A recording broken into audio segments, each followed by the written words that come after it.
Right. Thanks, John.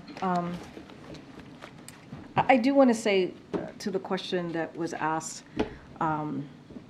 about what the president is doing on the budget and the supplemental. And look, the president was very clear yesterday when he said that he wants to work to find a bipartisan compromise, both in terms of policy and funding in relation to the border. And we are encouraged by the progress being made during yesterday's meeting on Capitol Hill, obviously. The president understands that our immigration system is broken. This is something that has, not just this administration, we've seen it in Republican and Democratic administration as well. And that's why on his first day, he put forth a comprehensive piece of legislation to deal with immigration reform. And so, look, the president has asked Congress for resources to take more action at the border. His supplemental request would allow us to do a couple of things: hire 1,300 more border agents and 1,000 more law enforcement officers to go after fentanyl, install more drug detentions technology at the border, hire more immigration judges and asylum officers. So we look forward to continuing those conversations. And as you know, you've heard me say this multiple times. You've heard from our OMB director, you've heard from Jake Sullivan, the National Security Advisor himself.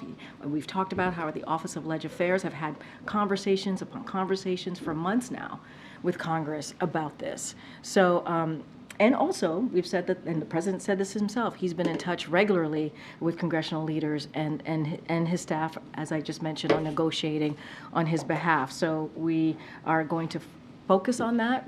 We appreciate, again, encouraged by the progress that's been made, but we're certainly not going to negotiate from the podium. Go ahead, Zeke. Thanks, great.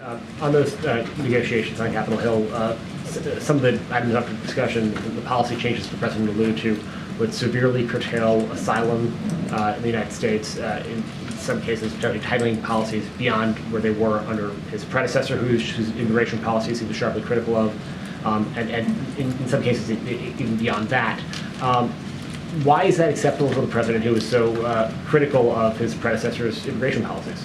Look, I'm going to be careful. I'm not going to negotiate from the podium. I'm not going to get into whatever policy discussions are happening right now. We're going to be continuing our regular conversation with congressional leaders, as we have been doing for months. Just not going to get into parts of this right now. We are encouraged by the progress that has been made, but we want to see a bipartisan compromise. We want to see a bipartisan compromise on this. It's an important issue. We have said the border security is an important issue. I'm just not going to go into piecemeals of what's being discussed, left in or left out. A piece of legislation that tightens asylum policies tighter than they were under his predecessor. I'm just not going to get into hypotheticals from here. The conversations are happening, the negotiations are happening with members of our team here and obviously congressional leaders. We're encouraged by the progress that's been made. We understand that we need to see, and the president understands, we have to find a bipartisan compromise here. And then just lastly from me, the president spent a lot of time in Congress, been around Washington a while. Does he believe that congressional subpoenas are something that individual citizens can ignore? I'm just not going to speak to that. Just not.